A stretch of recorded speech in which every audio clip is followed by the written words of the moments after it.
अस्सलाम वालेकुम। Online classes में आज हमारा टॉपिक है पैरामीट्रिक लीनियर प्रोग्रामिंग। अभी तक हमने जितनी भी चीज़ें की हैं उसमें हमने हमारे पास जितनी भी एलपी मॉडल्स आए थे या जिस पे हमारे पास जितने भी क्वेश्चन थे जिनको हमें फार्मूलेट करना था, ग्राफिकल से करना था, सिंप्लेक्स से या रिवाइज सिंप्लेक्स से, या फिर हमारे पास अगर कोई नेटवर्क था तो हमने उसमें कभी भी किसी भी पैरामीटर को नहीं देखा। मतलब हमारे पास जस्ट वेरिएबल्स थे, उनके कोफिशिएंट्स थे ऑब्जेक्टिव फंक्शन में भी और कंस्ट्रेंट्स में भी। अब आपके पास पैरामीट्रिक लीनियर प्रोग्रामिंग में सिर्फ इतना चेंज आ जाएगा कि आपके पास क्वेश्चन तो होंगे, ठीक है, उसी तरीके से एलपी मॉडल होगा, ऑब्जेक्टिव फंक्शन भी होगा, कंस्ट्रेंट्स भी होंगे, लेकिन वेरिएबल्स के साथ कोफिशिएंट्स में, ठीक है, वेरिएबल जैसे लेट्स से x1 का कोफिशिएंट जो भी है उसमें एक नया पैरामीटर इन्वॉल्व हो जाएगा। लेट्स से कि वो t इन्वॉल्व हो जाता है, मोस्टली t या z ही इन्वॉल्व होता है। तो हम लेट करते हैं कि अगर आपके पास जो ऑब्जेक्टिव फंक्शन है वो कुछ इस तरीके से है कि x1 का कोफिशिएंट 6 - 6t है, प्लस x2 का कोफिशिएंट 5 - 3t एंड समथिंग इस तरीके से कोफिशिएंट्स हैं। तो और अब जो कंस्ट्रेंट्स हैं वो सेम पहले की तरह ही हैं, ठीक है।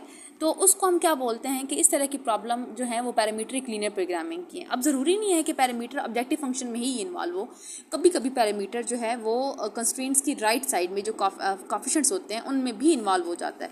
तो हम दोनों तरह के केसेस को डिस्कस करेंगे डिफरेंट क्वेश्चंस में। तो पहले हम इसका एल्गोरिथम पढ़ लेते हैं कि इसका एल्गोरिथम क्या है। Parametric linear programming is an extension of the post optimal analysis presenting in the previous section. कि हम क्या करते हैं कि उसी की ही थोड़ी सी एक्सटेंशन है जो हम ऑलरेडी लीनियर प्रोग्रामिंग पढ़ चुके हैं सेमेस्टर 7 में, उसी से ही थोड़ा बहुत ये रिलेट करता है, लेकिन उसकी थोड़ी सी एक्सटेंशन है क्योंकि उसमें हम लोग सिंपल वेरिएबल और कोफिशिएंट्स को डिस्कस कर रहे थे ऑब्जेक्टिव फंक्शन में। इसमें हम एक पैरामीटर को भी इन्वॉल्व करा देंगे। It investigate the effect of predetermined continuous variation in the objective function coefficient and the right hand side of the constraint on the optimum solution। कि अब ये क्या कर सकता है कि ये कंस्ट्रेंट्स की राइट साइड पे भी और ऑब्जेक्टिव फंक्शन के कोफिशिएंट्स में भी एक नया पैरामीटर को इन्वॉल्व कर सकता है, उसके कंटिन्यूस वेरिएशन दे सकता है। कंटिन्यूस वेरिएशन का मतलब है कि वो पैरामीटर जैसे जैसे चेंज होता जाएगा आपका ऑब्जेक्टिव फंक्शन या कंस्ट्रेंट की राइट हैंड साइड उसके अकॉर्डिंग क्या होती जाएगी, चेंज होती जाएगी। हम लेट कर लेते हैं कि x जो है जो वेरिएबल्स का सेट है बेसिकली, उसमें हमारे पास वेरिएबल है x1 x2 x3 so on xn and are defined the LP model as maximise z is equals to cx। अब हमें पता है कि ये फॉर्म ऑब्जेक्टिव फंक्शन की हम ऑलरेडी डिस्कस कर चुके हैं, किस तरीके से हम ऑब्जेक्टिव फंक्शन को लिख सकते हैं। मैं इस वाली फॉर्म की बात कर रही हूँ, ठीक हो गया।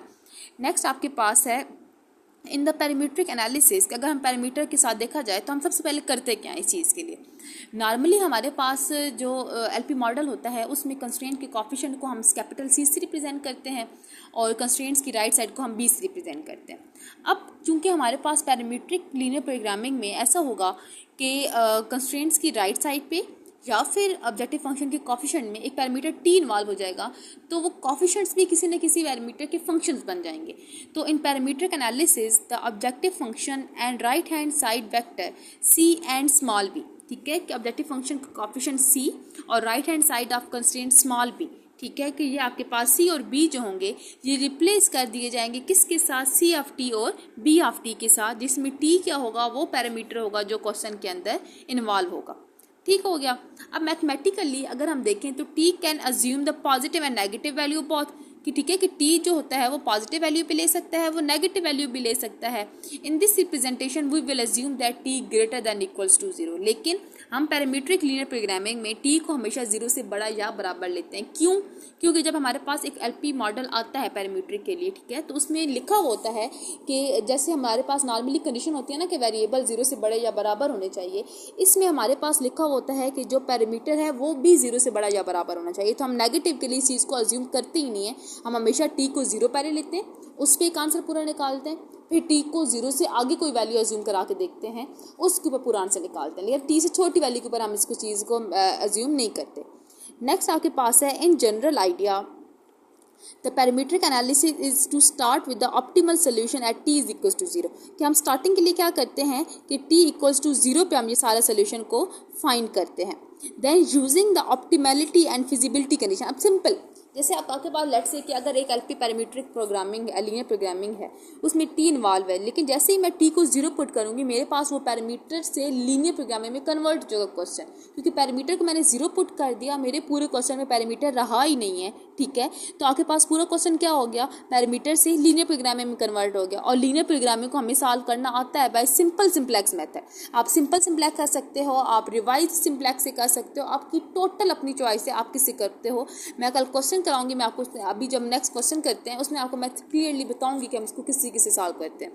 नेक्स्ट है feasibility condition by the simplex method. हम सिंपल सिंप्लेक्स से करेंगे। We determine the range 0 less than t and less than T1। अच्छा, अब हम क्या करेंगे कि हमारे पास अब जब हमारे पास हमने टी को 0 पुट किया, ठीक है। अब टी को जैसे हमने 0 पुट किया तो हम चेक करेंगे कि आपके पास जब हम टी को 0 पुट कर देंगे, पूरा सोल्यूशन सॉल्व करेंगे मतलब नॉर्मल सिंप्लेक्स मेथड से, और उसके बाद चेक करेंगे कि आपके पास टी की रेंज क्या बन रही है, मतलब टी पॉजिटिव कहाँ पे बन रहा है, टी 0 नेगेटिव कहाँ बन रहा है, एंड सो मतलब पूरी रेंज उसकी चेक करनी पड़ेगी कि टी की रेंज क्या है, ठीक है।